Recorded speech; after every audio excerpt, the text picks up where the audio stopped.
Okay, I'm going to call this meeting of the Municipal Planning Commission to order. We're conducting this hybrid meeting via conference call and in person in accordance with the MGA Section 199. Please note this call is being transcribed and will be uploaded to our website and or social media. To eliminate background noise, please mute your phone. If you submitted a comment request, the chair will call on you at the appropriate time. The chair may also openly ask for comments and concerns from the public relating to a particular topic. At this time, phone lines will be unmuted. At that time, the phone lines will be unmuted. If you'd like to speak, just please state your name. And we ask that only one member of the public speak at a time.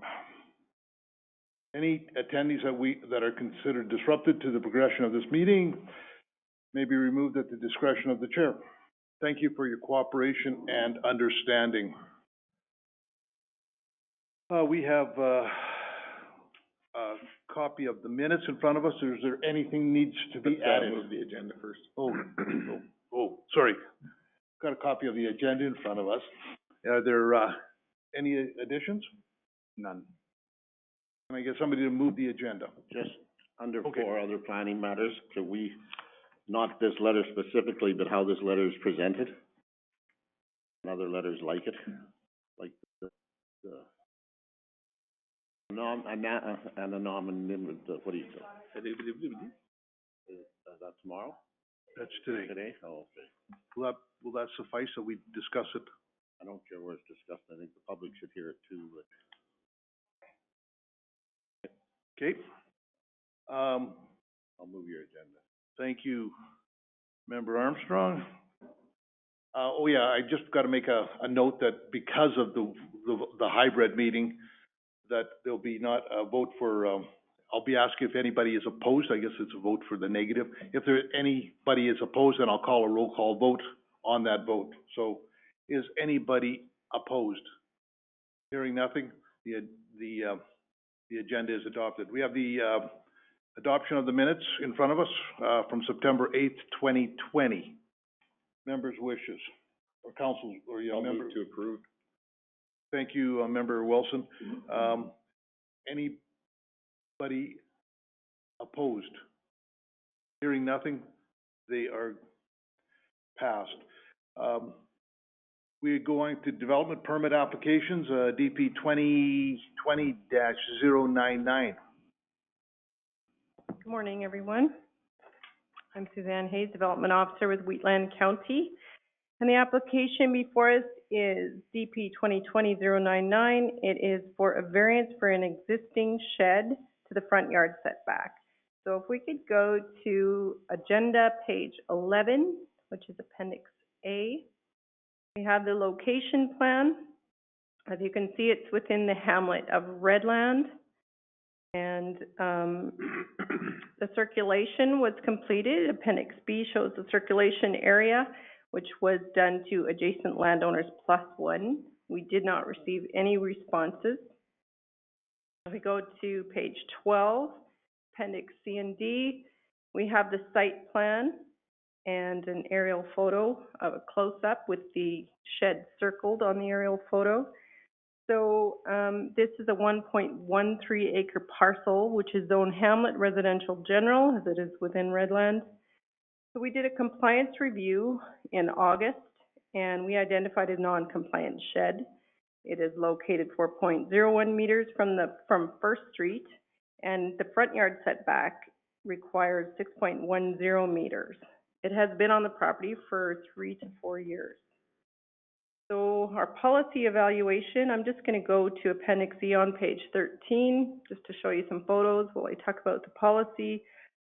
It does not meet the required front yard setback according to the LUB, but it does meet the criteria for granting a variance if MPC chooses. So staff are recommending, as you can see on page 7 of the agenda package, we are recommending approval of the variance for the existing shed with the proposed conditions based on the fact that the shed has been on the property since approximately 2016. We haven't had any complaints.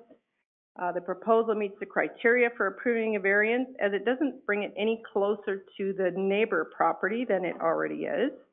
Or then it meets the setback to the side yard to the neighbor, is what I'm trying to say. And the Transportation and Ag Department had no concerns with it being that much closer to the road. So MPC has 3 response options on page 9 of the package. And that concludes my presentation, and please let me know if you have any questions. Thank you, Suzanne. MPC's wishes.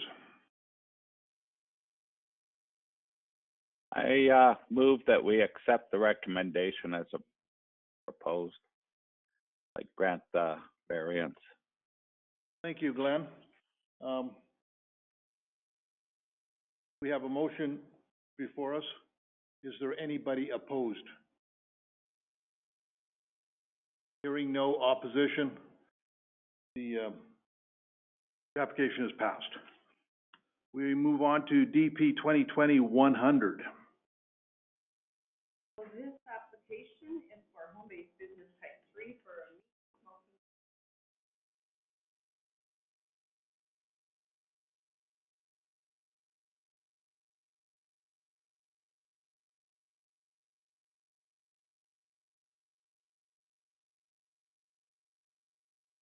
sorry. As I said, we are slightly west of our node. Sorry, I didn't turn on my mic. And there is our circulation map, which is Appendix B on page 19. We did circulate to landowners within 1 mile, and we also circulated to Alberta Health Services. We haven't had a response from any landowners or Alberta Health Services at this point. If we move on to Appendix C on page 20, we'll have the site plan and aerial photos, and I'll just talk about the parcel a little bit. It is a 3-acre parcel, zone country residential. The proposal is to construct a shed and a workshop with freezers, fridge, and a prep area. The meat is going to be purchased at supermarkets, and no customers are coming to the site, and the plan is to sell at markets. So the site plan and the smoker picture is on. So there's the site plan where the new shop is going in Appendix D on page 21. And there's just the type of smoker that they would like to use. It's an example on page 21, Appendix E. So policy evaluation, it meets the MDP, providing employment for people within close proximity to their residence, and it meets the land use bylaw criteria for a home-based business type 3. So in conclusion, in the agenda on page 14 and 15, we have recommended approval for a home-based business type 3. As it's the first approval, it would be for a 2-year term expiring on October 13th, 2022. And MPC has their typical 3 options to consider on page 17. And that concludes my presentation. Please let me know if you have questions. Thank you very much, Suzanne. Question of process, we haven't, as you said, we haven't heard from the health authority yet, right? If they come back, if they do bring something back and there's some concerns on it, how do we deal with that? So there is a condition that says that they have to provide documentation confirming all provisions of Alberta Health Services have been met. So typically it's not a fact that they refuse something, they just make sure that they've met certain criteria in the building and everything is to their standard. So I guess if they don't meet that condition, they can't operate. It says prior to operation.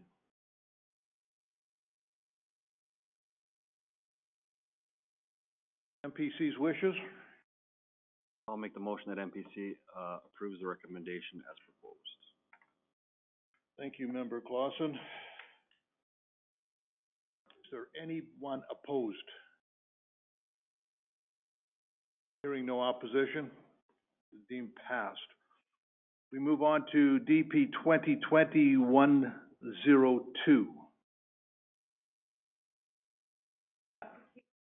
Here we go. This application is for natural resource extraction and processing for a sand pit. And they are requesting variances to the setbacks and an exemption to the berming requirements. So if we go to Appendix A on page 31 of the agenda package, we will have a look at the location plan. So it is just east of Speargrass.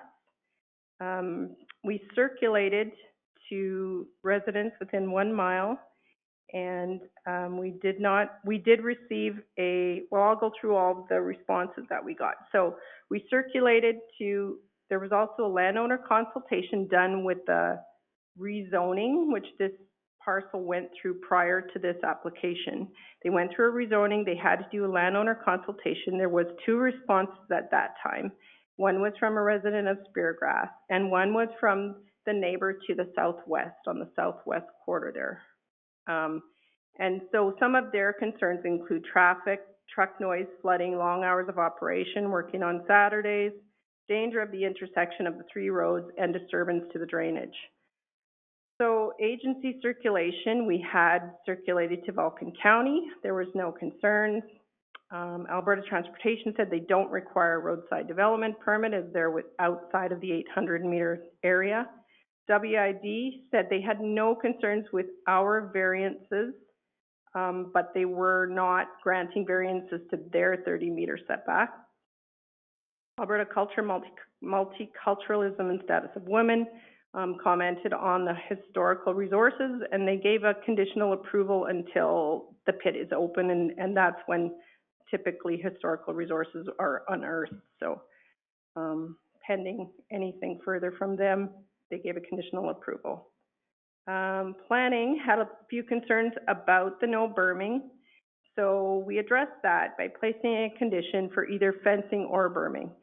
So in your agenda package, the conditions do not have the fencing condition. I will show that to you when I get to the conditions, because that came up on Friday as a result of the adjacent landowner communication. So we have added a condition. Planners had no concerns with the setback variance except for allowing space for berming. Transportation and Agriculture had no concerns. The variance aligns with the code of practice for gravel pits with their extraction setback of 3 meters. Community Services did say that a smaller berm could be constructed within the 3 meter if they were allowed the variance in conjunction with the planting of shrubs. SEMA reviewed the ESA, the TIA, and as already was kind of reviewed during the redesignation process, there were some findings: Highway 24 and 817, no signal needed, possible partial illumination. 817 and Township 221, no signal needed, no illumination.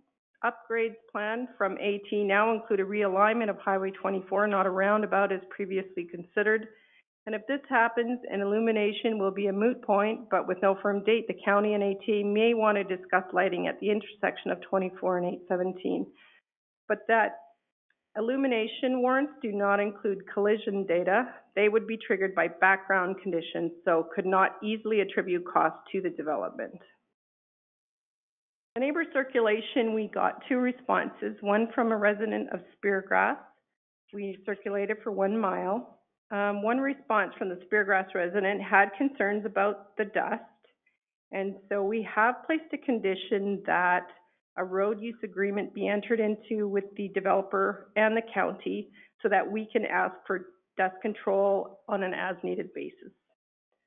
The landowner to the southwest regarding the berming requirements. So they had asked that conditions can include a fencing requirement. That is her preference. So originally we thought that her preference was the berm, but she has now told us that she actually would prefer fencing.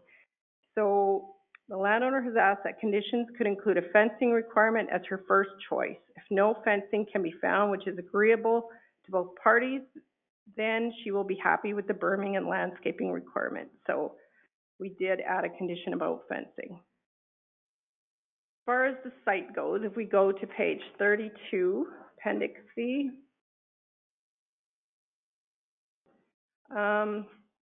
it's a 156-acre parcel, so natural resource extraction.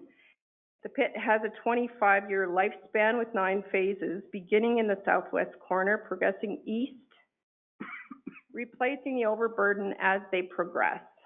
So the Code of Practice registration requires that if it's greater than a 12.5 acre area, that you have to do a registration with the code of practice.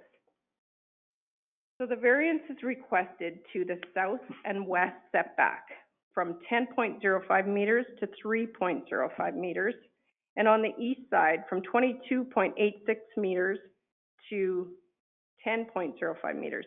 So on the east side, there's an undeveloped road allowance, so that's why they were required to meet the 22.86 meters, and they had to request a variance from that one. Staff are okay with the variance requests as they are consistent with the code of practice extraction setbacks. They are requesting an exemption to the berming requirements, which are supposed to be along each property boundary. Originally, staff were requiring landscaping and berming along the southwest corner to alleviate disturbance to the surrounding landowner, but due to the landowner's request, an additional condition has been added with an option for either of the two screening methods. So our policy evaluation, if we go to page 32, just the photos, 32 or 33, it does not meet the setbacks of the Natural Resource Extraction District, which is in the land use bylaw. However, it meets the criteria for a variance in section 4.3. The only adjacent landowner who had concerns is satisfied with the 3-meter setback, and it is consistent with the code of practice setbacks. The berming requirement was to provide screening from adjacent landowners. However, only one landowner expressed concerns, and she is satisfied with the screening options for the application. In conclusion, the recommendation is on page 22 and 23 of the agenda package. Staff are recommending approval of the natural resource extraction and processing with variances to the setbacks and exemptions to the berming based on the following. The application has undergone the approval process as prescribed in the natural resource extraction section of the land use bylaw, meaning they went through the whole rezoning process, which had a lot of submission requirements. A variance is in conformance to the setbacks in the code of practice. Approval has been granted with screening options preferred by the adjacent landowner, and conditions include reduced hours in the morning. So I will go to page 29 where we do have the conditions. Actually, no, that's not page 29, my bad. That is page 24 and 25. So as you can see here, on condition number 9, we changed the hours of operation to be 7 a.m. to 6 p.m. Originally, with the rezoning application, they had wanted it to be 6 to 6, and then 8 a.m. to 5 p.m. on Saturdays, which originally was 7 a.m. to 5 p.m., so we've reduced it by an hour. And then number 14, I will bring it up here where I've made the change.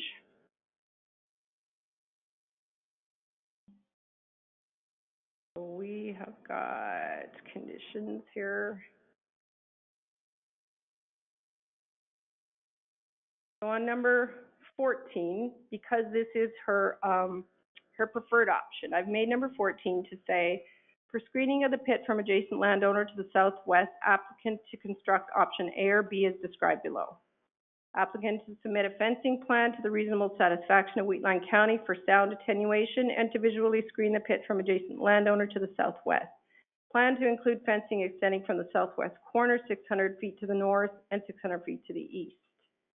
Immediately upon completion of the extraction of Block A as depicted in the extraction phasing plan, screening to be constructed according to the approved fencing plan described in the above. So we were originally saying that they had to do the landscaping right now, and they were asking if they could do it after they're finished mining phase A, which is in the southwest quarter. They specifically made it so that they would do that portion first, because then they would be out of the way of that development that may go in the southwest. And so we were saying, no, we think you should do it right off the hop. However, the adjacent landowner said, no, I'm okay with them waiting. So it's a 2-year extraction plan for the first phase, and the landowner says we're okay with them waiting until till they're done that 2 years and then put up the fence. So that's why that I is there, that says upon completion of the extraction of Block A. And then we have the same landscaping condition that I had before. It just doesn't say that it has to be done prior to construction. So that is the conditions, and the 3 response options for MPC are on page 29. And that concludes my presentation. Please let me know if you have questions. Thank you, Suzanne. Through the chair does D cover the cost of C if the county has to go in there and do that work? Cash or from the letter of credit?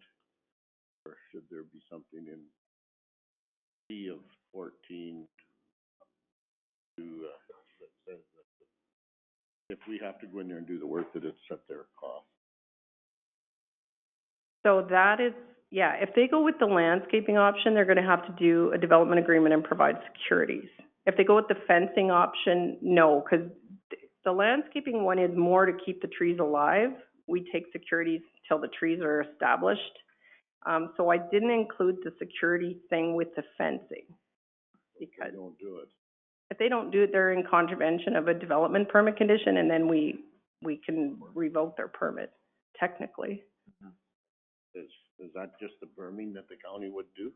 It would be the berming and the landscaping. So if they went, Nothing to do with the fencing. correct.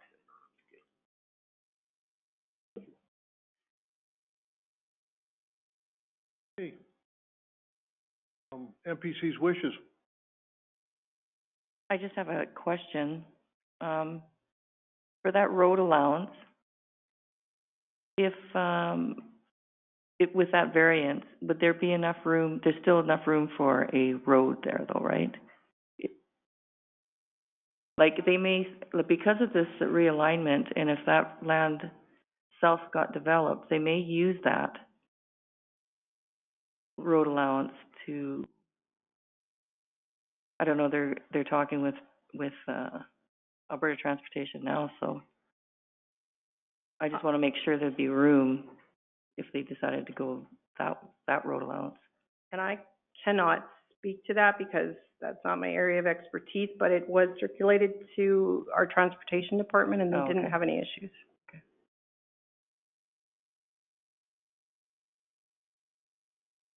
So I will move.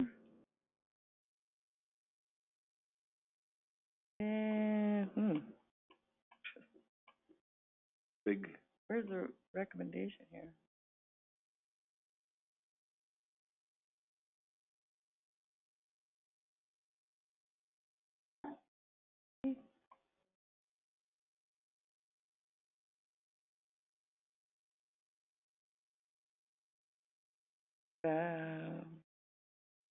With the conditions, that I'll move that Municipal Planning Commission approve DP 2020-102 for National Resources Extraction with variances to side and rear setbacks and exemption to the berming requirement subject to the following conditions. And the conditions as listed, as amended, yeah. So we have a, motion in front of us with the amendments. Is there anybody opposed? I just have a question before we vote. Go ahead, Glenn. Dust control, I, been reading it and I'm just wondering with the water, who, is it going to be complaint driven? Or is there somebody gonna monitor the dust?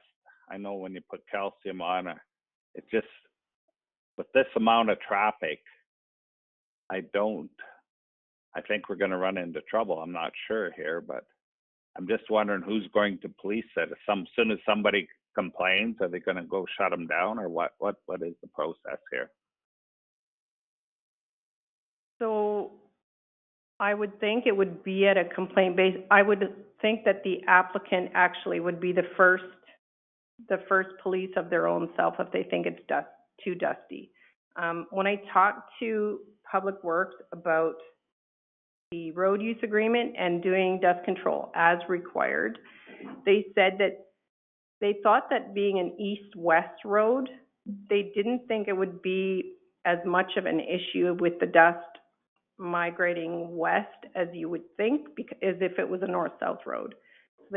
that was what their comments were, and I do think that it would be up to the applicant to police themselves. However, if they didn't, then it would be on a complaint basis.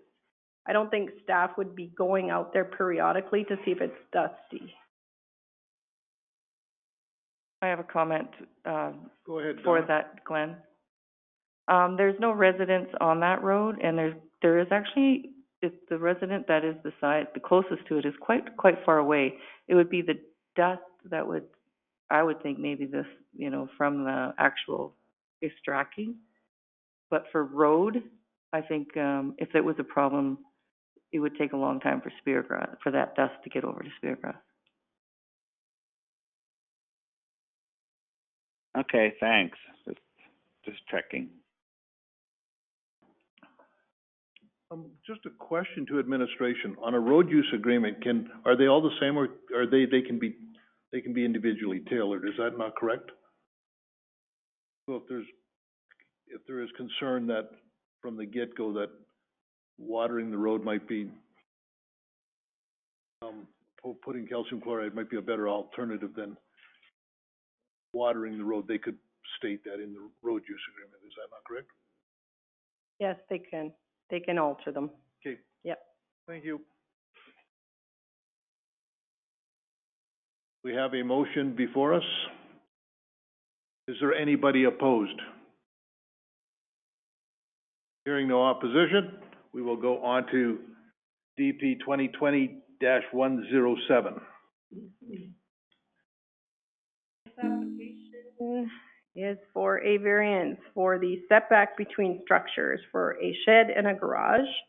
So if we go to agenda page 41 for the location plan, we can see that it is south of the number 1 highway, southeast of Strathmore, but south of the number 1 highway, adjacent to Highway 21. And we did circulate to landowners within 1 mile. We did not receive any responses. Here was our circulation map in Appendix B. Internally, we circulated to the deputy fire chief. If we go to Appendix C on page 42, you can see how close these two buildings are. So the deputy fire chief, regarding the setback between two buildings and regarding fire spread, he said with the two buildings being set apart, there is a potential for fire spread between those two buildings, but there's no life safety concern, and that's the main thing they look at with fire code. So it's likely would not spread to the house, so they didn't have any concerns about that. So it is a 14-acre parcel, and it is owned agricultural general. A compliance review was conducted in August of 2020, and we noticed the non-compliant sheds. And they are located 1.09 meters from each other, and the setback is 1.52 typically. So they are also located approximately 27 meters from the garage to the dwelling. So if one went up in flames, I picked the closest one, kind of that's the closest, 27 meters from the house. And so the policy evaluation, if we just go to the site photos here, I'll talk about the policies. It does not meet the required setback, but it does meet the criteria listed in LUB 4.3 regarding variances. So it is the conclusion, the recommendation on page 37. Staff are recommending approval of the variance for the existing shed with the proposed conditions based on the following. The proposal meets the criteria for approving a variance, as the two structures being this close together will not affect neighboring landowners, and the deputy fire chief had no concerns. So MPC has 3 option responses on page 39. And that concludes my presentation. Let me know if you have questions. Thank you. Thank you very much. MPC's wishes. Yes. I'll move that Municipal Planning Commission approve development permit 2020-107 for a variance for an existing shed, subject to the conditions included in our package.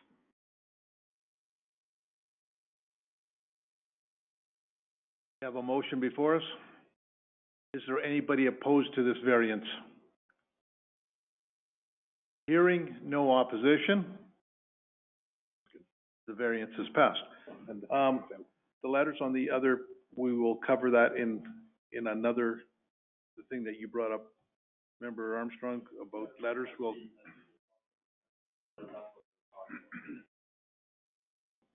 Perfect. No other matters? Well, then I adjourn the meeting.